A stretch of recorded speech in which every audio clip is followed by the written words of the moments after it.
Good morning from Chicago traders. It is 8:01 a.m. Chicago time on Wednesday, the 7th of September, 2022. Thanks for joining me this morning. This is episode number 2309. Derivatives trading is not suitable for all investors. Past performance is not necessarily indicative of future results. Here's what we've got this morning. The Convergent Trading pre-market summary sheet. More details on the items on here if you don't understand an acronym or a statement or a term. The link to visit is go to ct.pro/glossary-terms. This morning, mild risk-off sentiment. We're seeing the markets basically, the S&P had pushed into prior settlement. The S&P opened, dipped out of range from below, which was what was expected yesterday afternoon. It really just was such a frustrating trading afternoon yesterday. We had our thank you for that. We had our trade talk at Convergent Trading, and the trade that was set up is a retest of the 3906 area that then dips down and breaks the IB, gets us our IB stat. I did turn down the mic. Let me know if it's still a little bit hot.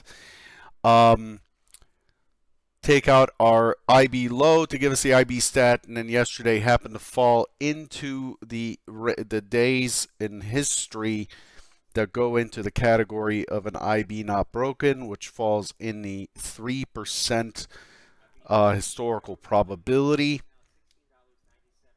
So it just sat sideways, really didn't do anything into the close. I mean, from the time it sold off at about 12:15, 12:20 Central, until the close, you might as well have just gone and done something else. So this morning we did dip down, and then we pushed back into settlement across the board, and now we're holding sideways inside of yesterday's range with a slight weakness. So mild risk off is the posture overnight. The markets are tentative as rallies haven't held to the upside. There's a lot of whispers about weaknesses, especially the large recession risk that looms ahead of the European Union, and the fallout from that. And that risk is inflation combined by energy shortages, which exacerbate inflation. And just overall discord within the European Union about Russian energy, with the Germans not wanting it to be, still not wanting it to be cut or curtailed, and the rest of Europe wanting it, or much of Europe wanting Russia to pay the price. So that's where we stand. The Chinese balance trade fell way short. It was expected at surplus at 90 billion, came in at about 70 billion. And then the markets also have to digest the fact that tomorrow the ECB comes out, and this is a very, very significant ECB release. Tomorrow's ECB release is at 7:45 a.m. Eastern U.S. time. With the press conference to follow. So looks like that's not correct. Looks like it says here, can you guys check this for me? It says 8:15 Eastern. Did they move it from 7:45? Normally it's 7:45 for the announcement, and then 8:30 for the press conference. Can somebody confirm? I see 8:15 for the rate decision and 8:45 for the press conference. Is that right? Very interesting. This is kind of a new time slot. Yeah, so I've been very attentive to the ECB rate decision for the last 20 years or so, 19 years or so, as I cut my teeth in futures trading the Euro Stocks 50, the DAX, and the Bund. but that's been moved. So this is a major, major, major release. Current rate is 50 basis points. The expectation is they'll move up to 125 basis points. So there's a 75 basis point increase expected. Um, which is, the ECB has been lagging everyone else in terms of doing something about inflation. That is a very, very tight rope and a high rope to walk for Lagarde coming into tomorrow. So if they don't give us a 75 basis points, there's going to be a major reaction. If they give us a 75 basis points, it's baked in, but whatever she says next is going to create a major reaction. So we have that, and then we have Jay Powell speaking at 9:10 a.m. tomorrow. The market's going to be very attentive to this. They want to know what he's adding or how he's pitching the September rate decision. So that's going to be very important for tomorrow as well. For today, we had a bunch of releases. We got industrial production out of Germany and so on. I'm not going to go through them. Balanced trade out of the U.S. came in at a deficit of 70.7 versus 70 billion. So pretty much in line. And then we have Fed's Barkin speaking right now. We have the Canada IVPMI. We have Canada's rate decision also at 10 a.m. Eastern. Fed's Mester at 10. Fred's Brainerd, who has moved the markets before, at 12:35. And then we get into the API crude oil stock change after the close at 4:30. And then we have some Japanese numbers. Balanced trade out of Australia is a major number for them, expecting a surplus of 10 billion Australian dollars. So that's where we stand in terms of what's on deck. The S&P, focusing on the S&P. Oh, by the way, crude oil, I wrote in my notes yesterday to conversion trading members, I wrote that that crude oil is likely to attack 85.13 in a short-term expectation, and then likely to move towards the 83 handle, and just immediately overnight, crude fell from about 86.90 at the open, and it dropped immediately to about 85 on the low. So it already took out the 85.31, which was the prior low. We'll look at that briefly. Crude making some real moves here, and is confounding many participants. The S&P, 255,000 contracts traded. This is heavier than what we've seen recently. We've got 39.75 points of range, about 40 points of range for the overnight session. The inventory is about 52% short, 52% more volume has traded below settlement than above it. And then the point of control is at 39.15 on a multi-distribution profile. And yesterday was definitely a multi-distribution profile. So what we're seeing from the S&P this morning is the same lack of consensus that we had yesterday is actually showing up this morning. So we expect pretty aggressive price discovery this morning and in the S&P, and expecting pretty sizable rotations like we saw yesterday. Let's take a look at where the S&P is. Here we are. So what we've done so far is, again, just to review, lower highs, lower highs, lower highs. So this is one time framing down. So the one time framing, I don't know why on this show I write things backwards. I often find myself writing numbers backwards. It's so weird. But anyway, one time framing down. I think it's a spacing issue. So we're one time framing down. Then Friday we broke the one time framing by opening in the RTH session higher, which then set us up for 40-20, 40-40, 40-40, and 40.50. That's what was expected on Friday, but instead it said, nah, it could not get beyond 40.1950, rolled over, tested the prior high, and then broke right through the prior high. And we have a key price up there right now that's sitting there at 39.73, 39.74. That'll be this area right here. We have a single up here, and then we ended up trading down, consolidating for the afternoon, and finishing right in line with the prior day's point of control. So what this market has done is it has said, hey, we see prices too cheap in the overnight session, let's go up. And then the participants with the underlying opening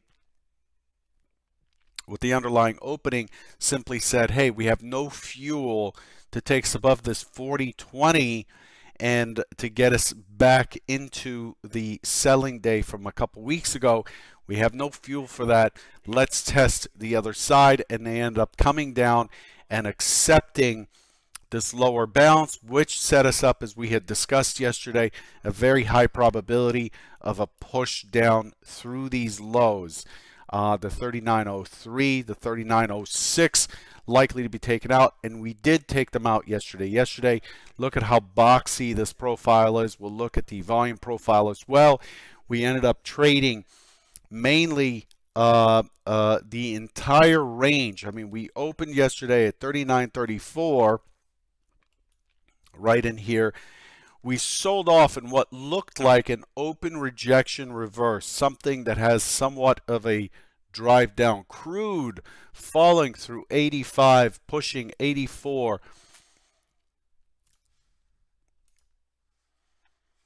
Let's look at the order flow on that. Crude just absolutely exploding downwards. There's the 85 up here. Crude just falling right through. Key support on crude is at 84.64.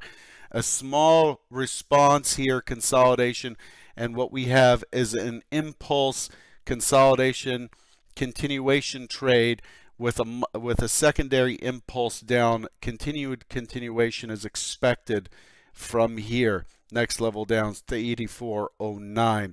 But you can see there's a fair amount of volume going off. There's pretty aggressive play here. Crude just cracking the whip. Look at that thing. Just cracking the whip on the short side. Squeezing to the downside. Anyway, so back to our review. So what we did is we checked the entire range. We opened, we checked 39.44 up here. So we opened, we checked 39.44 up here. Came all the way down to 38.86 and then spent the rest of the session in the middle. In fact, we came all the way back to about 39.42 or so and sold off, then sat sideways. What does this tell you? What does that tell you, this type of trading? This type of trading that's going on, what this is saying is they're having an absolutely horrendous time holding higher prices. They're just not able to hold higher prices. Let's take a look at the action as it was yesterday. Look at this chart. So I'm going to push it to the side so we're only focused on yesterday's action here. Again, RTH for me is the cash session. It opens at 9:30 Eastern and closes at 4 p.m. Settlement is determined in the last 30 seconds. It's the VWAP of the last 30 seconds, so we switched to match RTH. And look at this thing. Opens, checks up, checks down, checks up, consolidates, and I swear to you, this just looked like an incredible setup to break the IB high for that 97% stat or so. Historical probability, and for a push to 39.60. So I was looking for something in the 39.35 range for a long. Was looking for 60 as a key target with about a 3.5 point stop, and it just couldn't do it. Instead, boom, stop, comes down. And then from there, it's just a chop fest into the close, closing lower than the prior session. And here we are. So what this is saying is they tried, and there's just no action on the buy side. Selling is expected. I'm expecting this thing to continue to push through. Okay, so let's look at the relative delta. Look at how active this trade is. Yesterday, just the buyers just really had no hope. I mean, the large lots tried to stay above zero, but yesterday it just traded with the small lots almost in lockstep. When the market has a cumulative delta or has a volume delta that's trading in lockstep with the small lots, I am suspicious of continuations. I am suspicious that we have energy. What I would want to see is the large lots as well as the small lots pushing. Oftentimes we see the large lots moving almost exactly the opposite of the small lots, and we see chop when that happens. But the overnight session, look at this nice climb, really strong spike in delta, sideways, it plateaus. That climb coincides with the European Open, and then it just explodes to the downside, and it's been sitting kind of sideways. Note, however, that the delta is following the large lots now, with the small lots and very large lots resting beneath the zero line. There's likely to be some pretty aggressive trading on the open. Okay, larger participants are here. They're likely to push. Intermediate to longer term traders are participating. They're likely to push and test well-defined areas. Okay, so that's where we are. The intraday chart, look at this progression. Friday, yesterday, okay, and just a complete inability to hold these higher prices. We're getting lower highs, and so I am expecting this thing to push down into deeper into the 3,800 handle. I think I have 38.40, 38.80, 38.40, and so on to the downside as key targets. So that's what I'm looking for today. I'm looking for this thing to break down. I know that this kind of formation creates this, but I'm expecting this to remain weak. So that's what we have. What have we done since the last consolidation? So this is the last consolidation here. S&P to the left, crude to the right. We had the big selling day. Then we had these overlapping days. So what we'll do is we will merge the profiles together to see what's going on overhead. Okay, so we could see where the auction, look at how active this auction is.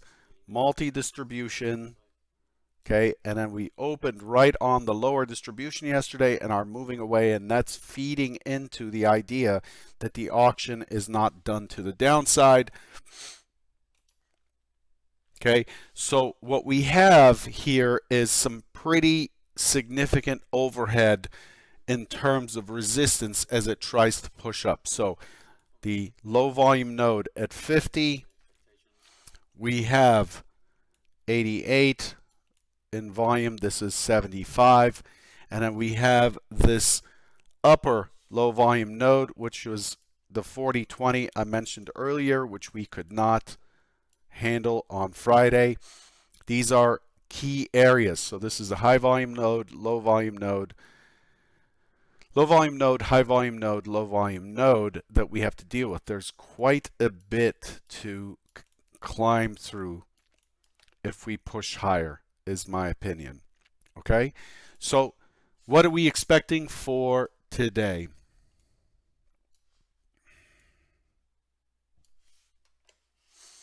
For today,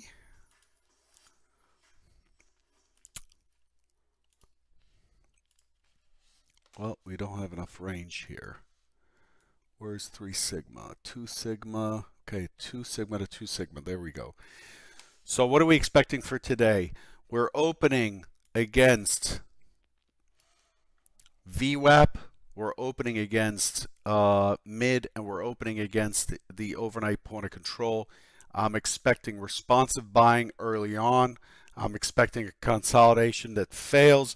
I'm expecting a strong move to the downside. This is expected to be pretty aggressive chop, downside move, and I'm expecting it to push the overnight low, yesterday's low, which had multiple tests and was a weak bottom, and then to start shifting towards the 38.50. Now we've come a long way from that 43.27 swing high. 43.27, and I'm talking about 38.50, almost 500 points lower. It doesn't look like much because it's been happening in spurts and fits, but it is quite significant. Open auction on the secondary scenario, attempts to pull back, consolidates, brings itself back to the open, consolidates, and then we have a potential grind into the afternoon that takes out the overnight high, but I'm not expecting it beyond the 38.45 point of control up here from yesterday's overnight session and from yesterday's high. I'm not expecting it to push beyond the 40 up here. That gives us our day range. So those are the two main trades. Note, it's not just the lines that matter in this. If you're new, note the price map. It's really important to understand that there are confluences in these areas. There's just a fair amount of, you can see there's just a stack of stuff. It's really important to know what your price map is, and then as soon as we give up the signals at 38.83, which is what we tested in the overnight session, the overnight session low is what? 38.8350. The singles all the way back from July are at 38.8375.